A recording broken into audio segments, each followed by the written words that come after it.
That's right, we're talking about the action genre this week. I have to admit, I love action movies. It's just like almost a guilty pleasure in a way. I can see a really dumb action movie and get a lot of entertainment out of it.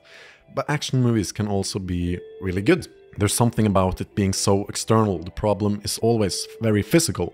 Either you gotta get something, kill someone, defeat someone, protect someone. And action movies is all about spectacle, and it's kind of the opposite of drama. Of course there's some drama, and I will explain this with Maslow's pyramid. And it's a hierarchy of needs, mainly used in psychology. It's divided up in these 5 categories, so the higher up you come in this pyramid, the more you focus on yourself and self-actualization. If you're reading a lot of like self-help books and that stuff, then you're at the very top of the pyramid. The top 3 categories are where drama and romance tend to be.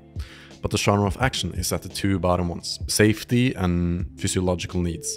And I think that's what makes it so good. It's so instinctive, it's so visceral. It's something every human has to have under control, and there's always a threat of it.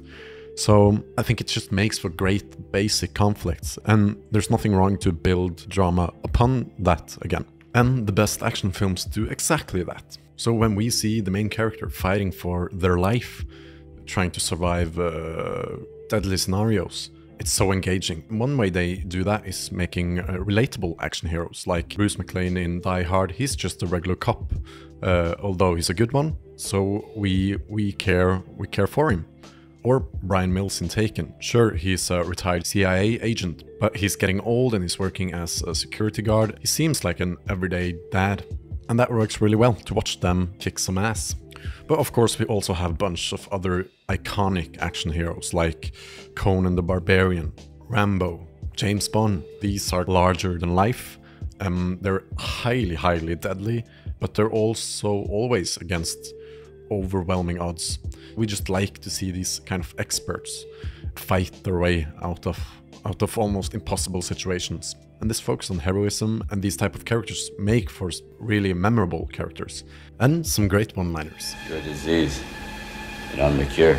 So that's the type of heroes, and often there will be a even more interesting villain, because they will be more dynamic, they will be more shades of grey, while the main hero is kind of just good in a way.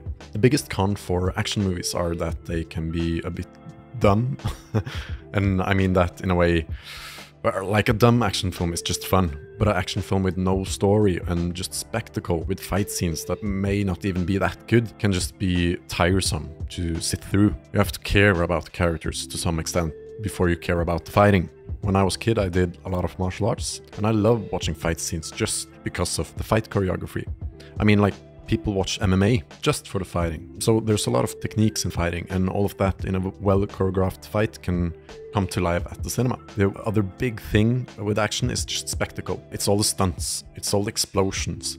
I just love watching like a Tom Cruise movie, like one of the Mission Impossible movies, because I know that most stunts in that movie is done for real, and there's something nerve-wracking with that, especially in the time of CGI and fake characters, green screen, everything is just fake. Then it's really refreshing to have these real stunts, which you can really notice. So there's so much to recommend, like just watching all the James Bond films and look at how action just evolves through the decades of cinema is fascinating. And watching Hong Kong action, like Bruce Lee or Jackie Chan's police story films with some incredible stunts and martial arts, to the more modern John Wick actions with just incredible gun work. There's so much good stuff, and one of my favorite action films are Die Hard, but that's probably not a new film for you. But if you haven't seen it, go and check it out. It's really good.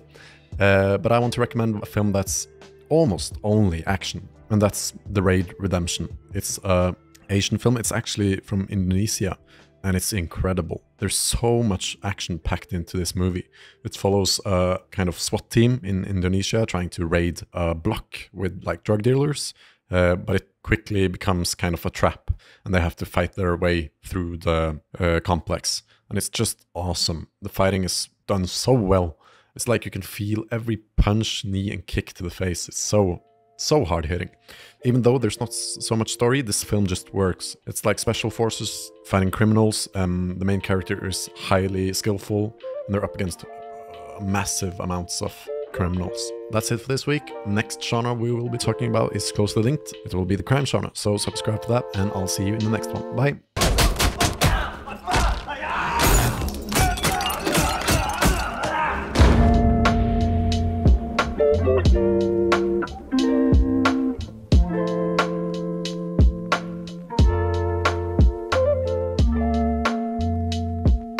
Bye.